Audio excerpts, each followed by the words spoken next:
Telegram पर कुछ messages, WhatsApp पर घूमती हुई पीडीएफ फाइल्स और एक झटके में 22 लाख बच्चों के सालों की मेहनत राख हो गई। आज न्यूज चैनल्स पर शोर है। एनटीए यानी कि नेशनल टेस्टिंग एजेंसी की फेलियर्स पर सवाल उठ रहे हैं। नासिक में प्रिंटिंग प्रेस से लेकर सीकर राजस्थान में कोचिंग तक पेपर लीक की पूरी चेन सामने आ चुकी है। हर कोई इस सिस्टम की बात कर रहा है कि कैसे कंप्यूटराइज्ड टेस्ट होने चाहिए और कैसे हमें साउथ कोरिया और चाइना से सीखना चाहिए, जहां पर एग्जाम्स एक नेशनल मिशन की तरह स्ट्रिक्टली कंडक्ट होते हैं। ये सब बातें जरूरी हैं, लेकिन इस शोर में एक ऐसी आवाज दब गई है जिसे सुनना सबसे ज्यादा जरूरी है। ये आवाज है 17-18 साल के बच्चे के दिमाग की, जो आज अपने कमरे का दरवाजा बंद करके अकेले बैठा है। आज के इस वीडियो में हम उस बच्चे की मेंटल कंडीशन के बारे में बात करेंगे। साइकोलॉजी के नजरिए से समझेंगे कि इस वक्त उसके दिमाग के अंदर कैसा तूफान चल रहा है। So guys, this is Naisha, now let's get started. जब एक एग्ज़ाम कैंसिल होता है तो सिर्फ एक एग्ज़ाम नहीं कैंसिल होता, एक बच्चे की आइडेंटिटी तक कैंसिल होती है। साइकोलॉजी में एक कॉन्सेप्ट होता है जिसे आइडेंटिटी फोरक्लोजर कहते हैं। इंडिया में हर एक नीट एस्पायरेंट अपनी अर्ली टीनेज से ही खुद को सिर्फ एक ही रूप में देखता है, एक डॉक्टर। उनका उठना, उनका बैठना, खाना, दोस्ती, सब कुछ नीट के अराउंड रिवॉल्व करता है। उनका दिमाग किसी प्लान बी के बारे में सोचने के लिए प्रोग्राम ही नहीं किया गया होता है। एक कॉन्सेप्ट होता है द जस्ट वर्ल्ड हिपोथेसिस। बचपन से हमारे दिमाग में एक बात डाल दी जाती है कि सच्ची मेहनत करोगे ईमानदारी से तो उसका रिजल्ट बिल्कुल मिलेगा। लेकिन इस पेपर लीक ने तो इस बच्चे के दिमाग में इस जस्ट वर्ल्ड को खत्म ही कर दिया है। उसका लॉजिक कह रहा है कि मैंने मेहनत तो की थी, लेकिन रियलिटी चीख चीख कर कह रही है कि मेहनत से ज्यादा ताकत पैसे में है। एक 18 साल के बच्चे के लिए सिर्फ एक फेलियर नहीं है, उसकी बेसिक बिलीफ सिस्टम का टूटना है।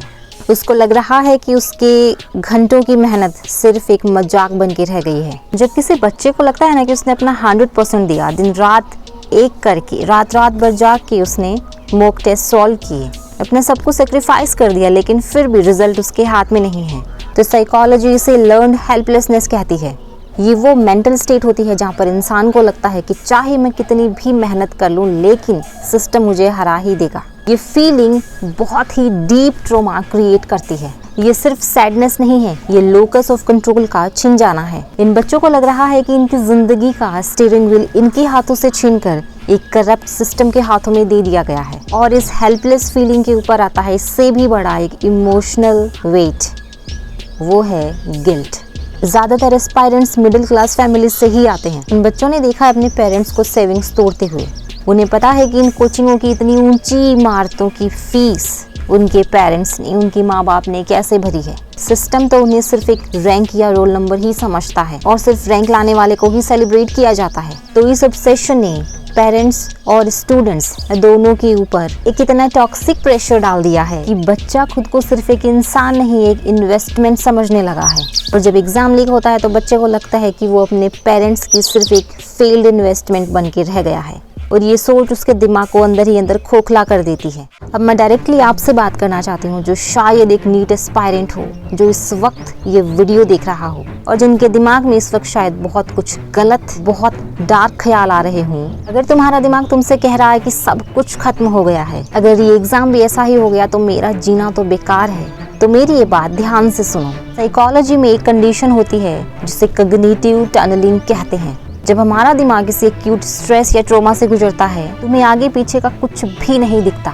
सिर्फ वो एक फेलियर दिखता है। तुम्हारा दिमाग अभी फिजिकली कैपेबल नहीं है बड़ी पिक्चर देखने के लिए। वो तुम्हें झूठ बोल रहा है, वो तुम्हें फील करा रहा है कि तुम एक बहुत बड़े बोझ हो। लेकिन सच्चाई ये है कि तुम विक्टिम हो, तुम कल्प्रिट नहीं हो। और गलती तुम्हारी नहीं, गलती सिस्टम की है। बहुत से बच्चे ऐसे हालात में खुद को आइसोलेट कर लेते हैं, खुद को नुकसान पहुंचाने के बारे में सोचते हैं, या तो कोई ऐसी एक्सट्रीम स्टेप्स उठाते हैं जिनका वापस आने का कोई रास्ता नहीं होता। बट एज ए समवन जो तुम्हारी फीलिंग समझती है, एक सच बताती हूँ कि तुम्हारे पेरेंट्स को अगर कुछ चाहिए तो वो सिर्फ तुम्हारा मुस्कुराता हुआ चेहरा, बाकी सब सेकेंडरी है।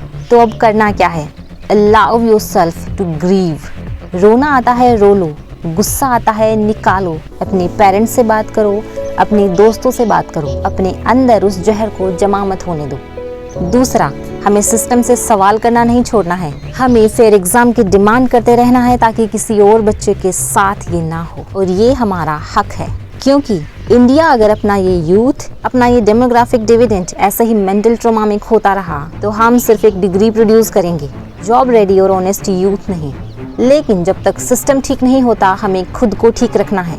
अपना लोकस ऑफ कंट्रोल वापस अपने हाथ में लो। ये पेपर लीक तुम्हें डिफाइन नहीं करता, तुम्हारा डेडिकेशन, तुम्हारा नॉलेज कोई पेपर लीक तुमसे छीन नहीं सकता। अगर आप एक पेरेंट हैं, ये वीडियो देख रहे हैं, तो प्लीज़ अपने बच्चे के पास जाइए और उन्हें गले लगाइए, उन्हें बताइए कि आप उनके साथ हैं। और अगर आप एक स्टूडेंट हैं तो कमेंट सेक्शन में अपने दिल की भड़ास निकालो। हम सब साथ हैं। कोई भी गलत कदम उठाने से पहले ये याद रखना कि एग्ज़ाम ज़िंदगी का एक हिस्सा है, एग्ज़ाम ही ज़िंदगी नहीं है। Keep fighting, keep breathing, you deserve to be here. अब मिलती हूँ आपसे अगले वीडियो में, तब तक अपना ख्याल रखना, खुश रहना। This is Naisha signing of.